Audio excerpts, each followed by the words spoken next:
We begin with breaking news. A 7.6 magnitude earthquake has struck off Japan's northeastern coast.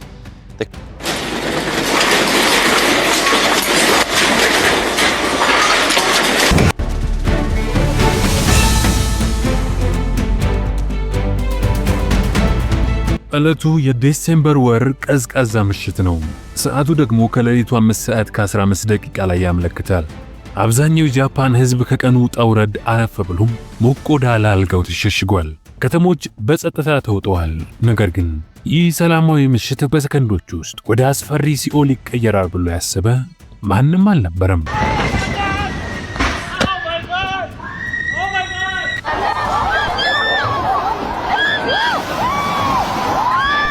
ልክ ከምሽቱ 11 ሰዓት ከ15 ላይ ምድር በድንገት ተከፈተች።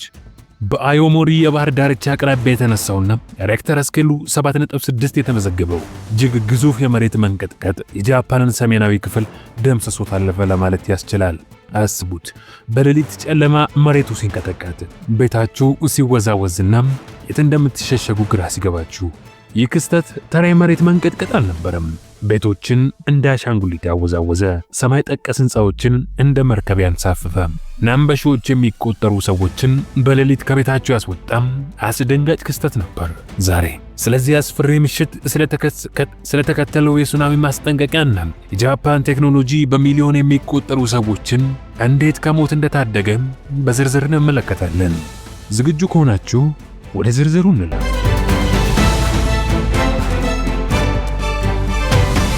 ነገሩ የተጀመረው በቅጽበት ነው።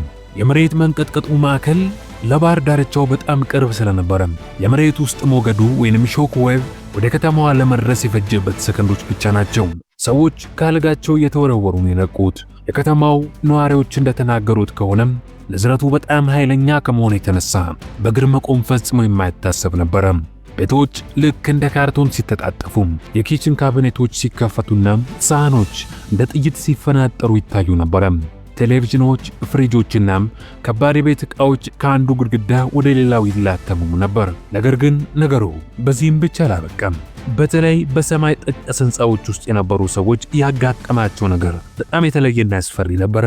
ሕንፃዎቹ ልክ በማዕበል ውስጥ እንዳለ መርከብ ወደ ግራና ወደ ቀኝ በኃይል ይወዛወዙ ነበር። ይህ ሎንግ ፔሪድ ግራውንድ ሞሽን የሚባለው ክስተት ሕንፃው እንዳይፈርስ ቢረዳም በውስጡ ላሉ ሰዎች ግን የባህር ላይ ህመም ወይንም ሲሲክነስ አይነት ስሜት ይፈጥርባቸዋል። ወለሉ ከእግራቸው ስር ሲሸሽ ዓለም የተቀለበሰች እስኪመስል ድረስ ነበረም።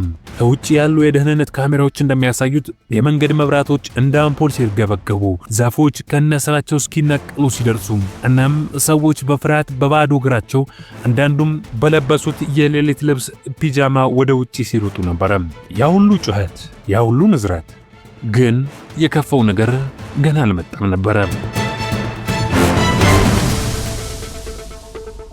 መንቀጥቀጡ ገና እንደቆመ ወይም ሰዎች ተረፈን ብለው ገና ትንፋሽ ሳይሰበስቡ የባሰ መርዶ መጣ። ጃፓን የሜትሮሎጂ ኤጀንሲ ወዲያውኑ ቀይ የማስጠንቀቂያ ደውልን አሰማ። ሱናሚ፣ ሱናሚ፣ ሱናሚ። በመላው የሰሜናዊ ጃፓን የባህር ዳርቻዎች ላይ የተተከሉ ግዙፍ ሳይረኖች ሌሊቱን በጩኸት አደባለቁት። ስልኮች፣ ቲቪዎች እናም የጎዳና ላይ ስክሪኖች ሁሉ ወደ ቀይ ተቀየሩ። መልእክቱ አንድና አንድ ብቻ ነበረ።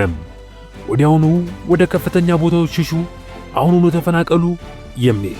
ይህ ማስጠንቀቂያ ለጃፓናውያን ተራ ነገር አይደለም። ለአውሮፓውያኖቹ የዘመን ቀመር በ2011 የተከሰተውንና በሺዎች የሚቆጠሩ ሰዎችን የበላውን አስከፊ ሱናሚ የሚያስታውስ የማይሽር ጠባሳ ነው። ያን አስፈሪ ትዝታ ስለሚያውቁ ማንም ሰው አልዘገየም። እናቶች ልጆቻቸውን በጀርባቸው አዘሉ፣ አባቶች አረጋውያንን ደገፉ፣ ወጣቶች የቻሉትን ያህል ውሃና ምግብ ጨበጡ።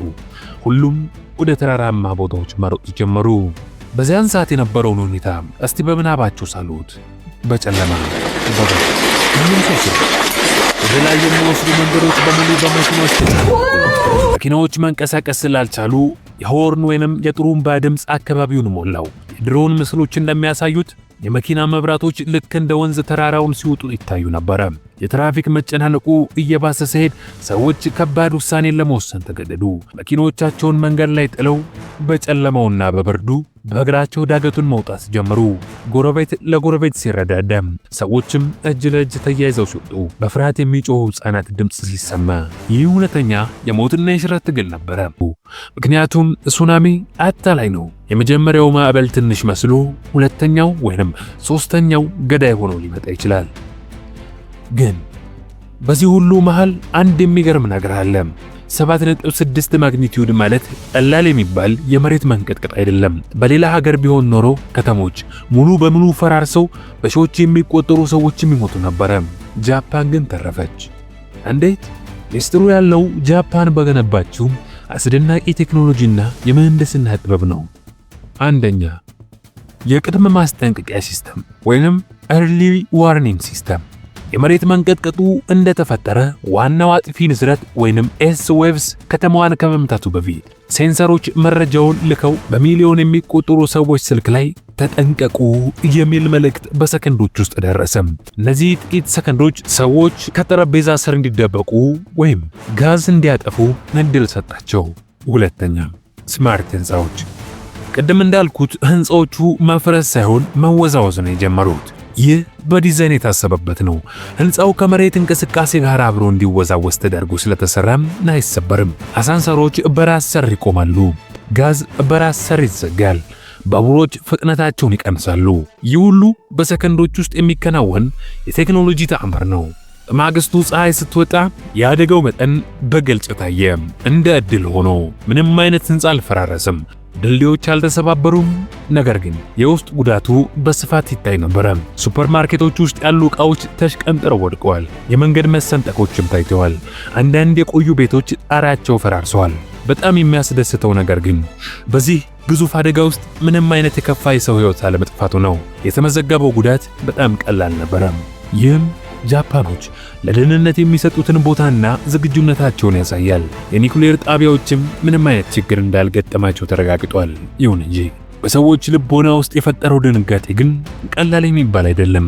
ዛሬም ድረስ ብዙዎች ድንገተኛ ንዝረት ይመጣል ብለው በስጋት ይኖራሉ። አፍተር ሾክስ ወይንም ተከታይ ንዝረቶች ለቀናት ያህል ቀጥለውም ነበረ። ውድ የዘይገርም ቤተሰቦች፣ የተፈጥሮ አደጋ መቼና የት እንደሚመጣ ማንም አያውቅም። ነገር ግን ጃፓኖች ተዘጋጅቶ መጠበቅ በሕይወትና በሞት መካከል ያለውን ልዩነት ይፈጥራል። የጃፓን ሕዝብ ጥንካሬ፣ የመንግስታቸው ፈጣን ምላሽና የቴክኖሎጂያቸው ብቃት ዓለምን እያስደነቀ ነው። እስካሁን ደቂቃ ድረስ ስለተከታተላችሁን ከልብ አድርገን ያመሰግንን። ቪዲዮውን ከወደዳችሁት መረጃ ሰጪ ነው ብላችሁ ካሰባችሁ ለወዳጅ ዘመዶ ያጋሩ። ቪዲዮውን ላይክ፣ ቻናሉን ሰብስክራይብ በማድረግ ቤተሰባችንን ይቀላቀሉ። እንዲሁም ያላችሁን ሐሳብ አስተያየትም ከስር በኮሜንት መስጫው ስፍራ ላይ ያስቀምጡልን። በቀጣይ መረጃ ሰጪ በሆነ ቪዲዮ እስከምንገናኝ ሰላም።